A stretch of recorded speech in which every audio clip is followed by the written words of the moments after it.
তামিল সিনেমার superstar C Joseph বিজয় তামিলনাড়ু রাজ্যের মুখ্যমন্ত্রী হয়েছেন। சி ஜோசப் விஜய் எனும் நான் இந்திய அரசியல் அமைப்பின்பால் உண்மையான நம்பிக்கையும் மாறா பற்றும் கொண்டிருப்பேன் என்றும்। ভক্তদের কাছে তিনি থালাপতি বিজয় নামেই অধিক জনপ্রিয়। চলচ্চিত্রের পর্দা থেকে বিজয়ের মুখ্যমন্ত্রী হবার যাত্রাটা সিনেমার গল্পকেও হার মানায়। মাত্র 2 বছর আগে প্রতিষ্ঠিত রাজনৈতিক দল নিয়ে বিধানসভা নির্বাচনে একক বৃহত্তম দল হিসেবে জয়ী হওয়াটা বিজয়ের জন্য খুবই সহজ ছিল। TVK will take it, TVK will meet it, TVK will compete with it, and TVK will conquer it. কিন্তু সরকার গঠন করতে যতগুলো আসনের দরকার বিজয়ের দল তার চেয়ে মাত্র 10টি আসন কম পেয়েছিল। কিন্তু নির্বাচনের পর থেকেই ভক্তরা তাকে মুথলামাইচ্চা বা মুখ্যমন্ত্রী হিসেবে সম্বোধন করতে থাকে। নির্বাচনের ফলাফল পরবর্তী তামিলনাড়ুর রাজনৈতিক ঘটনাপ্রবাহ কোনো থ্রিলার সিনেমার চেয়ে কম ছিল না। অবশিষ্ট আসনগুলো পূরণ করার জন্য বিজয় বিভিন্ন দলের সাথে আলোচনা করে সংখ্যাগরিষ্ঠ জোট গঠন করতে উঠে পড়ে লাগে। প্রতিদিনই ঘোষণা করা হয় বিজয় হয়তো আগামীকাল মুখ্যমন্ত্রী হিসেবে শপথ গ্রহণ করবেন, কিন্তু পরক্ষণেই আবার তাকে সরকার গঠনের জন্য অযোগ্য ঘোষণা করা হয়। এভাবে টানা 5 দিনের বহু নাটকীয়তার পর অবশেষে থালাপতি বিজয় তামিলনাড়ুর মুখ্যমন্ত্রী হিসেবে শপথ নিয়েছেন। এর মধ্য দিয়ে তামিল রাজনীতিতে দ্রাবিড়িয়ান দলগুলোর দীর্ঘ 60 বছরের আধিপত্যের অবসান হয়েছে। তামিল চলচ্চিত্রের পর্দা থেকে রাজনীতির মঞ্চে থালাপতি বিজয়ের নাটকীয় উত্থান হলো কিভাবে, সে সম্পর্কে আলোচনা করা হবে কি কেন কিভাবের এই পর্বে।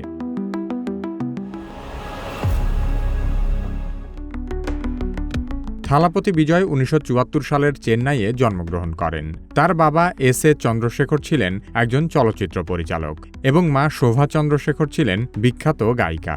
চলচ্চিত্র পরিবারে বড় হয়ে ওঠার কারণে ছোটবেলায় বাবার ছবিতে শিশু শিল্পী হিসেবে কাজ শুরু করেন বিজয়।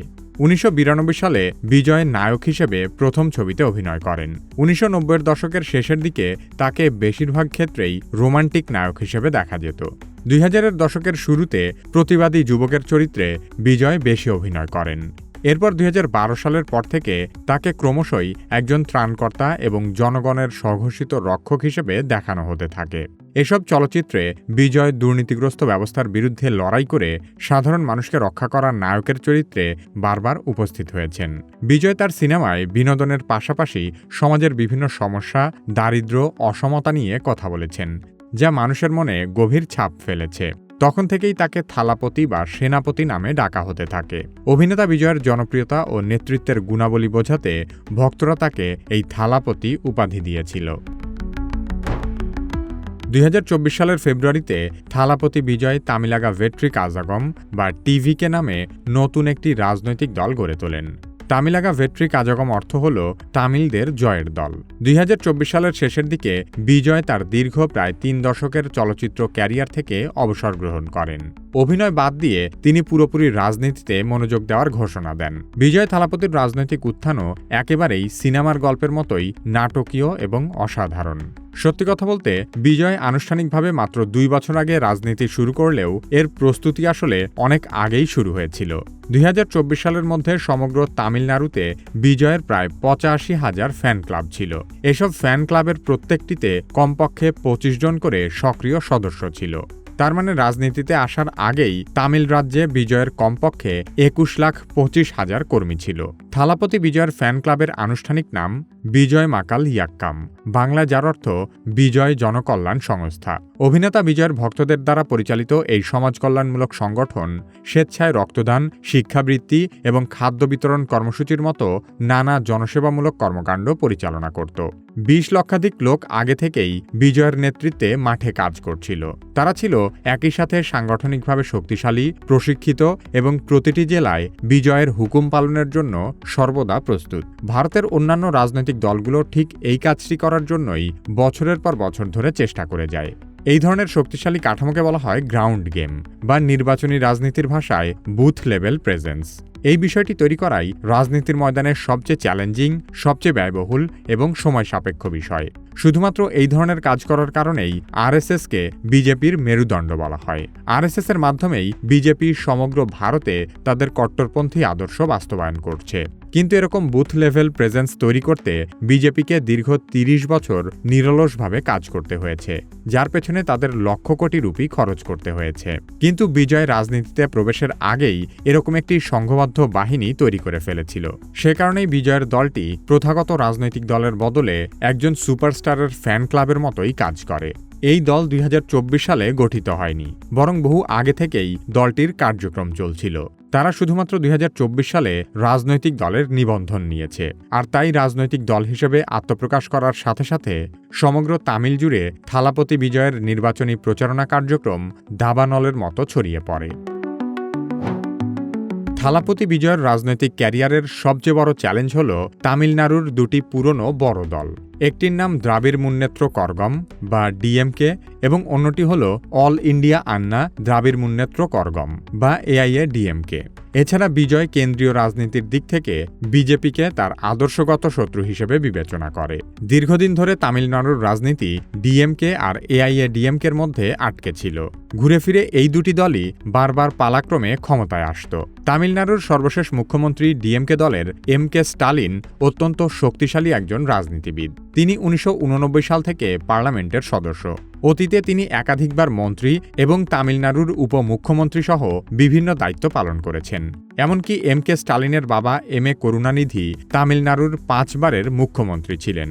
প্রভাবশালী রাজনৈতিক পরিবারের সদস্য হওয়া সত্ত্বেও এম.কে. স্টালিন ছাত্র রাজনীতির মতো তৃণমূল পর্যায় থেকেই নিজের যোগ্যতা দিয়ে ক্ষমতার শীর্ষে উঠে এসেছিলেন।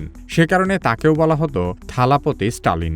২০২৬ সালের নির্বাচনে থালাপতি বিজয় থালাপতি স্টালিনের মতো একজন শক্তিশালী নেতার সাম্রাজ্যকে ভেঙে চুরমার করে দিয়েছে।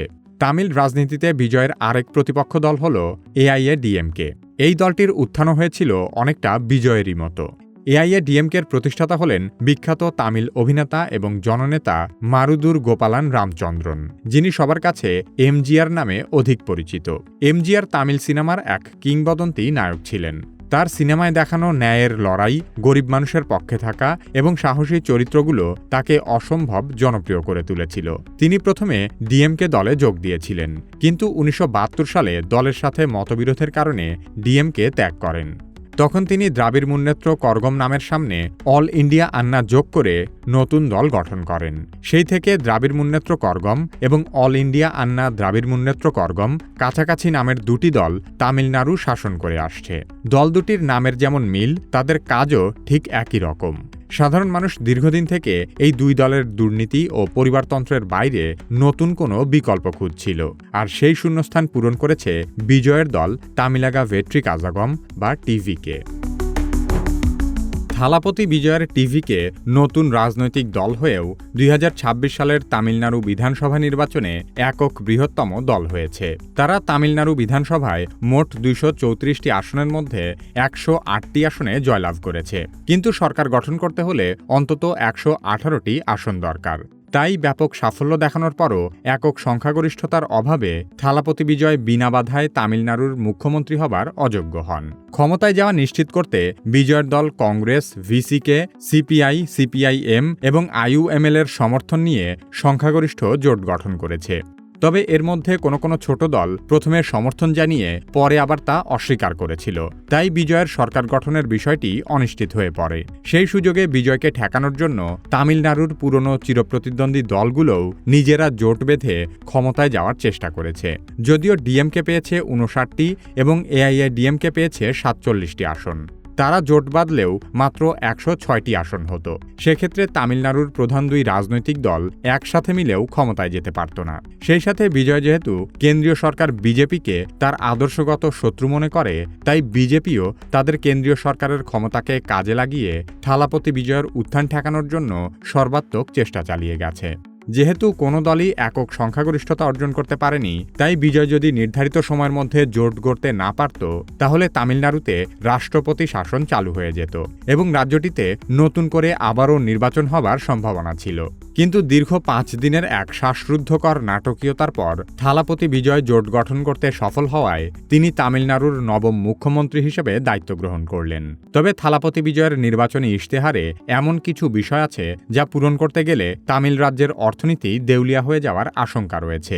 তিনি তার প্রতিশ্রুতি পূরণ করলে রাজ্যের অর্থনীতি দুর্বল হবে, অন্যদিকে প্রতিশ্রুতি ভঙ্গ করলে ভক্তদের মাঝে জনপ্রিয়তা হারাবেন।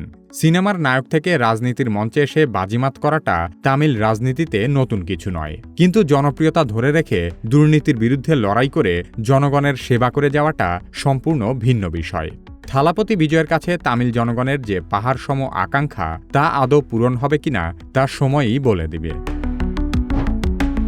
তামিলনাড়ুর মতো পশ্চিমবঙ্গের রাজনীতিতেও নাটকীয় পরিবর্তন এসেছে। পশ্চিমবঙ্গে বিজেপি ছিল নিতান্তই ছোট দল। সেই বিজেপি ক্ষমতাসীন তৃণমূল কংগ্রেসকে হারিয়ে সরকার গঠন করেছে। এমনকি 3 বারের মুখ্যমন্ত্রী মমতা ব্যানার্জি নিজের ভবানীপুর আসনেও বিজেপির শুভেন্দু অধিকারীর কাছে প্রায় 15,000 ভোটে পরাজিত হয়েছেন।